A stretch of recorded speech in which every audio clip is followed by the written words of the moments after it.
Hello everyone, welcome back on my YouTube channel.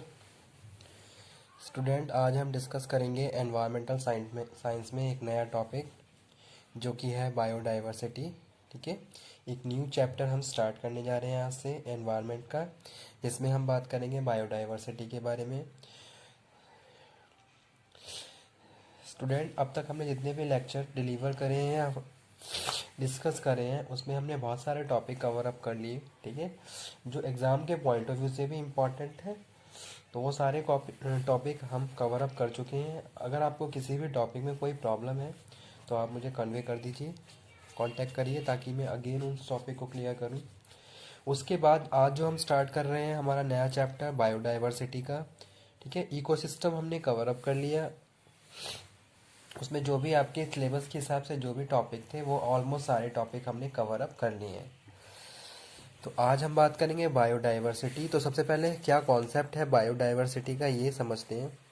Biodiversity is the combination of two words, biological and diversity. ठीक है, तो अगर हम biodiversity की बात करें तो बायोडाइवर्सिटी दो शब्दों से बना है, यानी कि बायोलॉजिकल और डाइवर्सिटी। यानी कि जो बायोलॉजिकल है उसमें कितनी हम डाइवर्सिटी है उसकी स्टडी हम कर रहे हैं। ठीक है, तो वो यहाँ पे हम बात कर रहे हैं बायोडाइवर्सिटी में। ठीक है, तो यानी कि जो भी बायोलॉजिकल फैक्टर है, जैसे कि सपोज हम लिविंग बींग्स की बात करते हैं, ऑर्गेनिज्म की बात करते हैं, तो उसमें कितनी डाइवर्सिटी आपको देखने को मिलती है, उस चीज़ की स्टडी बायोडाइवर्सिटी कहलाती है। द टर्म वाज, सबसे पहले इस टर्म को प्रपोज किया था वॉल्टर ने 1985 में। ठीक है, मीन्स टू से variety of life on earth. जैसे कि अभी मैंने बताया कि कितने टाइप के हम स्पीसीज हैं, कम्युनिटीज़ हैं, यानी कि कितने टाइप की लाइफ अर्थ पे अवेलेबल है, तो वो यहाँ पे हम बात कर रहे हैं। मीन्स टू से variety of life on earth, found on earth. Okay, तो यानी कि कितनी वैरायटी मिलती है, कितनी वैरायटी पाई जाती है अर्थ पे, जहाँ हम बहुत सारे लिविंग बींग्स की बात कर रहे हैं, तो वो यहाँ पे हम इस चैप्टर में स्टडी करने वाले हैं biodiversity. Biodiversity comprise of all species and plants, animals, microorganism and ecosystem and ecological process। ठीक है, तो जो हम पीछे अभी रिसेंट में जो टॉपिक पढ़ चुके हैं, उन सभी टॉपिक को हम यहाँ पे भी इंक्लूड कर रहे हैं किसमें, बायोडाइवर्सिटी में। यानी कि जो जो फैक्टर लाइफ की सर्वाइवल के लिए इम्पॉर्टेंट है, वो सब क्या है, बायोडाइवर्सिटी का पार्ट है। जैसे कि हमने अपने प्रीवियस लेक्चर में पढ़ा था इकोसिस्टम के बारे में। ठीक है, अब उस इकोसिस्टम में जो भी ऑर्गेनिज्म है, उनकी लाइफ, उनका फूड, उनकी एनर्जी, किस तरीके से वो क्या है, एटमॉस्फेयर के साथ जुड़े हुए हैं, किस तरीके से वो डेवलप हो रहे हैं, और उसके आसपास जो भी एटमॉस्फेयर है उसका क्या इफेक्ट पड़ रहा है उनकी सर्वाइवल पे, किस तरीके से वो फूड के लिए इंटर रिलेटेड है, एनर्जी को किस तरीके से सस्टेन कर रहे हैं ताकि अपने आप को और ग्रो कर सकें, डेवलप कर सकें। तो ये सारी चीज़ें हम बायोडाइवर्सिटी में स्टडी कर रहे हैं। तो इसीलिए यहाँ पे लिखा हुआ है biodiversity comprise all species of plant. ठीक है, यानी कि प्लांट की जितनी भी स्पेशीज हैं, जितनी भी टाइप्स के प्लांट्स हैं, वो सब हमारे बायोडाइवर्सिटी का पार्ट है। एनिमल्स, बहुत अलग अलग एनिमल्स आपने देखे होंगे, उनकी अलग अलग स्पेशीज। जैसे कि अभी रिसेंट में उड़ीसा में एक नया टाइगर की एक स्पेशीज मिली है, जिसमें ब्लैक टाइगर की बात करी गई है। ठीक है, तो इस तरीके से क्या है, बहुत डाइवर्सिटी आपको देखने को मिलती है। अगर हम किसी एक पर्टिकुलर, किसी भी एक लाइन में जाएं, जैसे सपोज हम बात कर रहे हैं बर्ड्स की बात कर रहे हैं, बर्ड्स में हम एक तरीके से बात करें, पैरट की बात कर रहे हैं, तो पैरट की आपको बहुत सारी स्पेसीज मिल जाएंगी। ठीक है, तो वो यहाँ पे हम बात करें तो इस तरीके से वेराइटीज ऑफ लाइफ की बात कर रहे हैं जिसमें बायोडाइवर्सिटी में। ओके, तो वो यहाँ पे है। इसके बाद क्या है, माइक्रो ऑर्गेनिज्म, जो अगर आप माइक्रोस्कोप से देखें तो आप, अगर आपने देखा हो तो पता चलता है भी कितने टाइप के माइक्रो ऑर्गेनिज्म हैं और उनका क्या सर्वाइवल है, किस तरीके से वो डेवलप होते हैं। एंड इकोसिस्टम, और हमारे इकोसिस्टम में जो भी है, एंड इकोलॉजिकल प्रोसेस। तो यहाँ पे डिफाइन किया गया है प्रॉपरली बायोडाइवर्सिटी को। Biodiversity can be defined as vast area of species of micro organism. ठीक है, जैसे कि फंगी की बात करें, प्लांट्स की बात करें, एनिमल्स की बात करें, occurring on earth either in terrestrial and aquatic habitats and ecological complexes of which they are part। ठीक है, तो बायोडाइवर्सिटी क्या है? Biodiversity can be defined as a vast varieties species of micro organism. ठीक है, बहुत मतलब कि एक तो बहुत वेराइटीज ऑफ लाइफ की यहाँ पे हमने जो बात कर रहे हैं। Biodiversity can be defined as a vast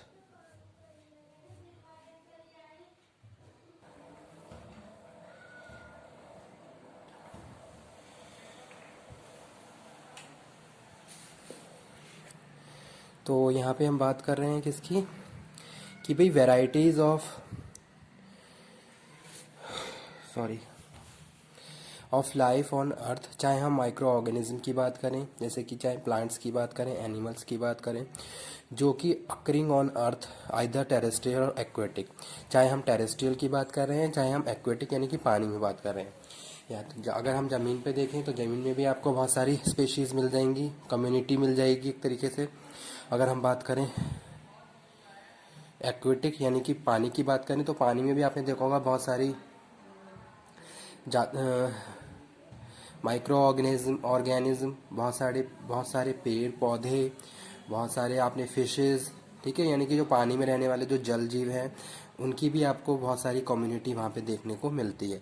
तो वो क्या है? हमारे बायोडाइवर्सिटी का ही पार्ट है। तो इसीलिए यहाँ पे मेंशन किया गया है plant animal occurring on earth either terrestrial and aquatic habitats and ecological complexes of which they are part, जो हमारे बायोडाइवर्सिटी का पार्ट है। नेक्स्ट यहाँ पे हम बात करें स्कोप ऑफ बायोडाइवर्सिटी की, कहाँ कहाँ स्कोप है। फर्स्ट है रिसर्च, सेकंड है industries, medical field, job opportunity और एनवायरमेंटल कंजर्वेशन। ठीक है, तो अगर हम रिसर्च की बात करें, scope of biodiversity, research properly आपने देखा होगा तरह तरीके की रिसर्च होती है। ओके, तो जब रिसर्च होती है तो वहाँ पे नई नई चीज़ों को फाइंड किया जाता है। अगर कोई नया माइक्रो ऑर्गेनिज्म डेवलप हो रहा है या फिर कुछ अलग तरीके किसी, अगर हम बर्ड्स की बात करें, बर्ड में अलग तरीके की आपको स्पेशीज़ मिल रही है, तो उस पर प्रॉपर रिसर्च करी जाती है। या फिर कुछ जैसे सपोज आपने देखा होगा कुछ प्रजातियाँ विलुप्त हो रही हैं, तो विलुप्त क्यों हो रही हैं, उनके पीछे क्या रीज़न है, क्यों वो विलुप्त होती जा रही हैं। ठीक है, और IUCN लिस्ट में भी रखा जाता है बहुत सारे जीव जंतुओं को। तो ये सारी यहाँ पे हम रिसर्च की बात कर रहे हैं, ये हमारे रिसर्च का पार्ट है। तो स्कोप ऑफ फर्स्ट में पहला यही है रिसर्च। सेकंड हम बात कर रहे हैं इंडस्ट्रीज़। ठीक है, उससे पहले हम बात करते हैं मेडिकल की। भाई अब बहुत सारी चीज़ें ऐसी हैं जो मेडिकली यूज़ की जाती हैं, तो वहाँ पे भी प्रॉपर स्कोप है बायोडाइवर्सिटी का। आपने देखा होगा बहुत सारे प्लांट्स एज अ हम मेडिकल दवाइयों के रूप में उनको यूज़ करते हैं। ठीक है, तो इस तरीके से प्रॉपर रिसर्च के बाद प्रॉपरली फाइंड आउट करते हैं कि कौन सा सोर्स कहाँ वैल्यूबल हो सकता है, किसको हम किस तरीके से यूज़ कर सकते हैं। तो वो भी यहाँ पे हम बात कर रहे हैं, मेडिकल फील्ड की भी बात कर रहे हैं। ठीक है, जॉब अपॉर्चुनिटीज़ की बात करें, जैसे कि रिसर्च कर रहे हैं तो वहाँ पे जॉब अपॉर्चुनिटीज़ हैं। एनवायरमेंटल कंजर्वेशन की बात कर रहे हैं, सारी चीज़ें हमारे क्या है, एनवायरमेंट से रिलेटेड है। तो मैं हमें इन सब चीज़ों को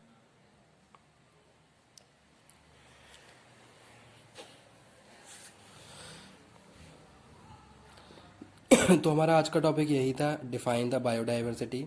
नेक्स्ट टॉपिक में अगेन हम स्कोप ऑफ बायोडाइवर्सिटी डिस्कस करेंगे डिटेल में। ठीक है, यहाँ पे हमने अभी जर्नली शॉर्ट तरीके से एक तरीके से जान लिया कि भाई क्या स्कोप है, कहाँ कहाँ इसका स्कोप है बायोडाइवर्सिटी का। ठीक है, तो जो बायोडाइवर्सिटी का टॉपिक है स्टूडेंट, एग्जाम के पॉइंट ऑफ व्यू से मोस्ट इंपॉर्टेंट टॉपिक है। किसी भी कंपटीशन एग्जाम की बात करें तो इससे बहुत सारे क्वेश्चन एग्जाम में पूछे जाते हैं। ठीक है, तो ये टॉपिक भी आप बहुत अच्छे से प्रिपेयर करिए।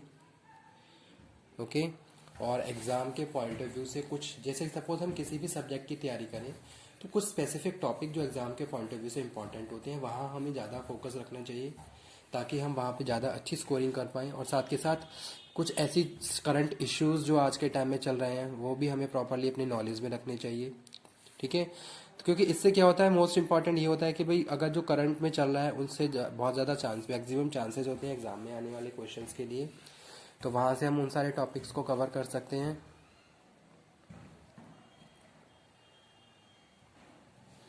तो यही था हमारा आज का टॉपिक। आज हमने बस खाली डिफाइन किया कॉन्सेप्ट। बायोडाइवर्सिटी क्या है? Biodiversity is the combination of two word biological and diversity. The term was propose by Walter in Rosen in 1985, ठीक है। तो इस टर्म को 1985 में प्रॉपरली डिफाइन किया गया, बताया गया किसके द्वारा? वॉल्टर के द्वारा। उन्होंने ये कॉन्सेप्ट दिया बायोडाइवर्सिटी का और बताया कि किस तरीके से वैरायटीज़ ऑफ लाइफ हमारी अर्थ पे अवेलेबल हैं और उनकी स्टडी अगर हम कर रहे हैं तो वो बायोडाइवर्सिटी में काउंट की जाती है, ठीक है। तो वही चीज़ यहाँ पे भी प्रॉपर लिखी हुई है, बताई भी गई है कि भाई बायोडाइवर्सिटी मीन्स टू से varieties of life on earth, ठीक है। Variety of life on earth found on earth. जैसे कि सब अभी मैंने यहाँ पे बताया कि भाई एक्वेटिक इकोसिस्टम की बात कर रहे हैं, टेरेस्ट्रियल इकोसिस्टम की बात करें तो वहाँ पे भी आपको वैरायटी मिल जाएगी। अगर एक पर्टिकुलर हम एरिया की बात करते हैं, ठीक है, चाहे हम एक्वेटिक एरिया की बात करें या फिर टेरेस्ट्रियल एरिया की बात करें, तो वहाँ पे आप वैरायटीज़ मिल जाएगी। जैसे आप फॉरेस्ट की बात करते हैं, ठीक है, तो आपने देखा होगा फॉरेस्ट, वहाँ पे बहुत सारी एनिमल्स, बहुत सारे पक्षी यानी कि जीव जंतु, बहुत ज़्यादा उनके स्पेशीज आपको मिल सकती है।